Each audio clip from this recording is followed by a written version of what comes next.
ગોકુળમાં વ્રજવાસીઓ સાથે મા યશોદા સાથે ખૂબ પ્રેમ કરી અને છેલ્લે એક રથ દેખાયો. મથુરાથી રથની ધૂળની ડુમરીઓ દેખાણી છે. ગોકુળના વાસીઓને ખબર પડી કે આ ધૂળની ડમરીઓ મથુરાથી કોઈ આવે છે. જેવો રથ નજીક આવ્યો એટલે રથમાં અક્રૂરજી હતા. હા,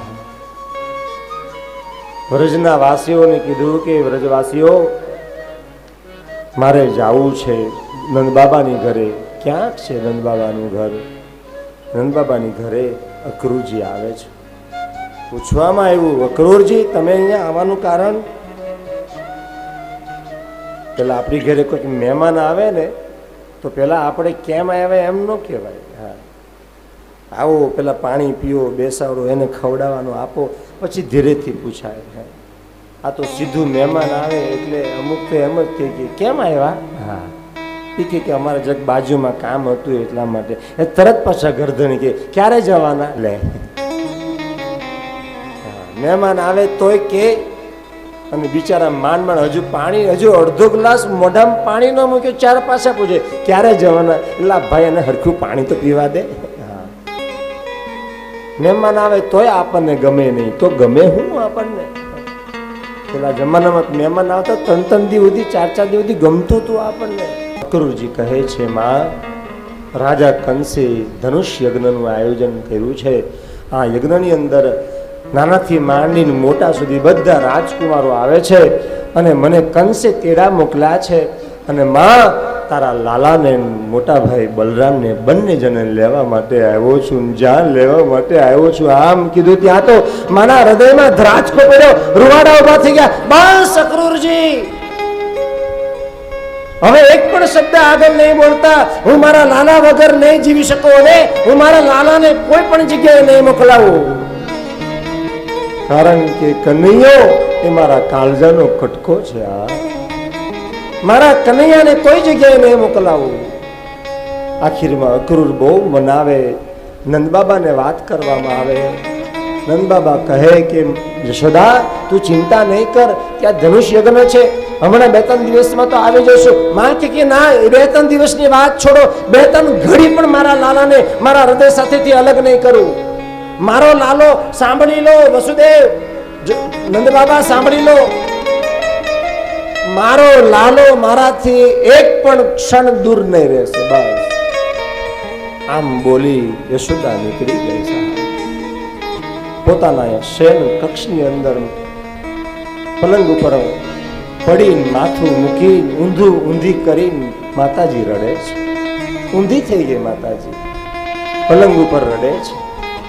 થોડોક સમયથી મેરે ભાઈ બહેન કનૈયો અને બલરામ બંને જણા ગૌચરાવા માટે ગયા હતા. આવે છે, જોવે તો બાજુમાં અક્રૂરજી હતા. નંદબાબાએ કીધું બંને રાજકુમારોને, બેટા, આપણે મથુરાથી અક્રૂરજી આવ્યા છે, એને પગે લાગો. કનૈયો અને બલરામ બંને જણા અક્રૂરની પાસે જાય છે. કાકા, મારા પ્રણામ. અક્રૂર કે જુગ જુગ જીઓ, આશીર્વાદ આપે છે. પણ ઘરની અંદર વાતાવરણ શાંત. દાસ દાસીઓ કોઈ દેખાણી નહીં, માં દેખાણી નહીં. નંદબાબાનું મોઢું આવડું અમતું થઈ ગયું.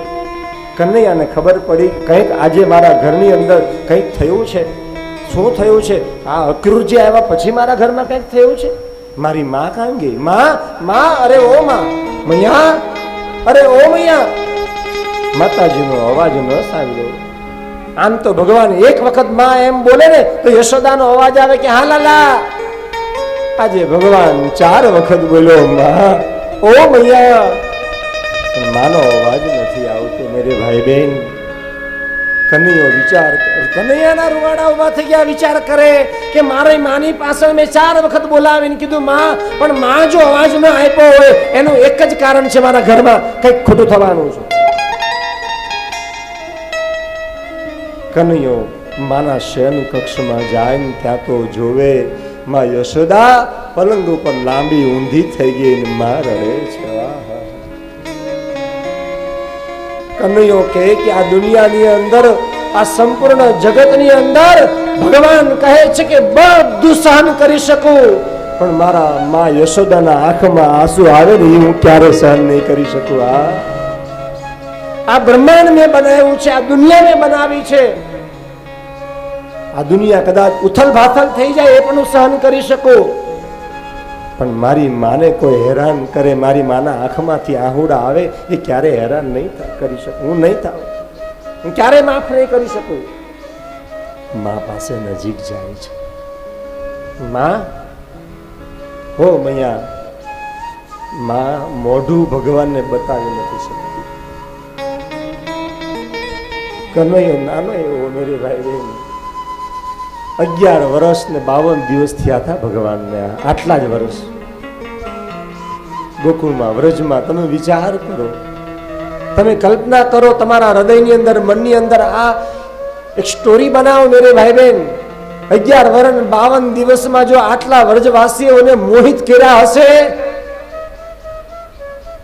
તો જ્યાં 5,500 વર્ષ નીકળી ગયા તો આપણી હાલત શું ન થતી હશે? 5,500 વર્ષથી આને ભગવાન ગયા ને માં હલાવી માને, માં ઓ મૈયા, પણ માં મોઢું નહીં આપે. ભગવાનના આંખમાંથી આંસુડા પડી ગયા.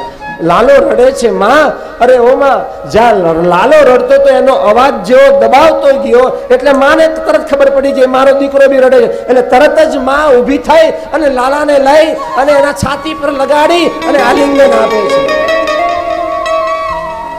એને ભેટી જાય છે. મારો લાલો મોઢું હાથમાં લઈ ચુંબન કરવા લાગી. આંખ ઉપર ચુંબન કરે, માથા ઉપર ચુંબન કરે, ગાલ ઉપર ચુંબન કરે. બેટા લાલા, લાલો કહે છે માં પણ શું થયું છે એ તો કે. બેટા મથુરાથી અક્રૂરજી આવ્યા છે તમને લેવા માટે. બંને ભાઈઓને તમારા બંને જણાએ જવાનું છે, પણ મેં ચોખ્ખા શબ્દમાં તારા બાબાને કહી દીધું છે કે મારો લાલો નહીં જાય. કનૈયાએ કીધું કે માં, મારે જવું પડશે હવે. માં, મારે હવે અંતિમ દિવસો હવે વૃંદાવનથી હવે આવી ગયા છે. હવે મારે વ્રજ છોડવું પડશે. જ્યાં વ્રજ છોડવું પડશે એમ કીધું ત્યારે એક હાથની એની દીકરી હાથીની જ્યારથી છૂટી પડે ને હાથી પરથી, જેટલું દુઃખ લાગે ને એટલું દુઃખ માને લાગ્યું છે. કનૈયો કહે છે કે માં, તું આટલી બધી શું કામ વિલાપ કરે, શું કામ રડે છે? એક તું સમજતી કેમ નથી? કંસ ત્યાં યજ્ઞનું આયોજન કર્યું છે, મારે આ ધનુષ યજ્ઞની અંદર જવાનું છે. બધા નાના નાના રાજકુમારો જાય છે, મારે પણ જવાનું છે. અને તું આટલી બધી શું કામ વિલાપ કરે? હું પરસો આવિષ્યામી, પરસો આવિષ્યામી એટલે હું પરમ દિવસે આવી જઈશ માં. પણ માં એટલી બધી રડે. ગોકુળના વાસીઓને ખબર પડી, આખા ગોકુળના માણસો ભેગા થયા છે, ગોપીઓ ભેગી થઈ છે, ગોવાળો ભેગા થયા છે. સાંજ પડી, કોઈને કંઈ પડે નહીં, કોઈ દૂધ દોવે નહીં. રાત પડે, રાત્રે કોઈ વાળું પાણી ન કરે, કોઈ રસોડું ન બનાવ્યું. બધા નંદબાબાના આંગણાની અંદર આખું વ્રજના વાસીઓ બેસી ગયા છે. પોતપોતાના દીકરાને પતિને સાથે ટોળું વળી અને એમ માથું હાથ ઉપર મૂકીને બધા બેઠા છે. કોઈ સૂતું નથી, કોઈ ખાધું નથી. નાના નાના વાછડાઓ કોઈ ગાયોને ધવડાવ્યા નથી, નાના નાના છોકરાઓને કોઈને ખવડાવ્યું નથી.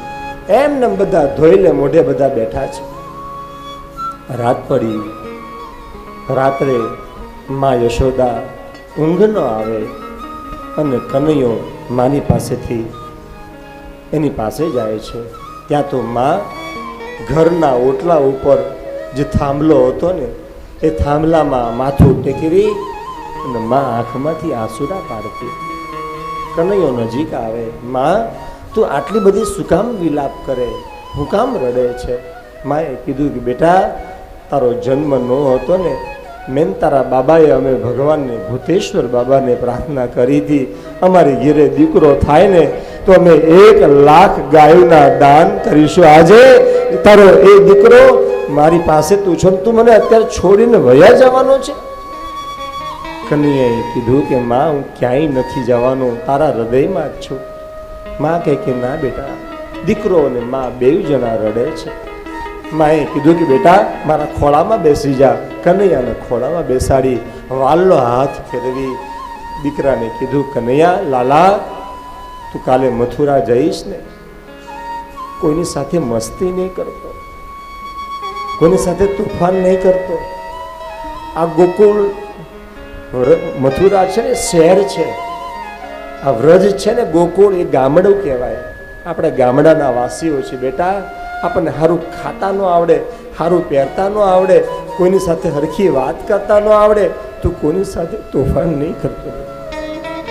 જો તું ત્યાં તોફાન કરીશ અને તને કોક ત્યાં કોઈ થાપાટ મારશે, લાલા એ થાપટ તને નહીં લાગે, એ થાપટ અહીંયા બેઠી બેઠી માને લાગશે. બેટા તું તોફાન નહીં કરતો.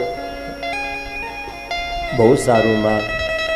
આખી રાત માન દીકરો બંને જણા સૂતા નથી, નંદબાબા સૂતા નથી, ગોકુલના વાસીઓ નથી સૂતા. સવાર પડ્યું, રથ તૈયાર કરવામાં આવ્યો અને માએ કનૈયા બલરામના કપડાં લેવા માટે જાય છે. બેગ ખોલી, બેગની અંદર આ વસ્ત્ર, પેલું વસ્ત્ર, પેલું વસ્ત્ર. હા, કનૈયો માને મનમાં એમ કહેવા માંગે છે, માં હવે હું ગોકુળ છોડું છું ને ક્યારે પાછો ગોકુળ નથી આવવાનો. ભગવાન ગયા ને 11 વર્ષ 52 દિવસના હતા, ગયા 125 વર્ષ ભગવાન જીવ્યા, પણ ભગવાને ત્યાર પછીથી ગોકુળમાં પગ નથી મૂક્યો. બહુ અદભુત કથા છે મેરી ભાઈ બહેન. સવાર પડ્યું, રથ શણગાર્યો, બધી ગોપીઓને ખબર પડી, રથની આગળ સૂઈ ગઈ બધી ગોપીઓ. કનૈયાની થેલી જે હતી ને બેગ તૈયાર કરવામાં આવી, 4-5 જોડી કપડા, 2-3 જોડી એના પગરખા, 1-2 જોડી અંગરખું અને છેલ્લે ભગવાનને પ્રિયમાં પ્રિય વસ્તુ, એનું નામ છે વાંસળી.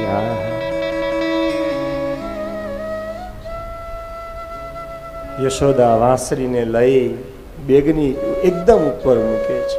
બાબાને કીધું કે બાબા તમે હવે કયો, ગોપીને કયો રસ્તો અમારો માર્ગ મૂકે. નંદ બાબા કહે છે, ગોપીઓ તમે સાઈડ પર હટી જાઓ, દૂર ખસો, અમને જવા દો. ગોપીઓ દૂર ખસે, આખું વ્રજ ભગવાનને વળાવવા માટે જાય છે.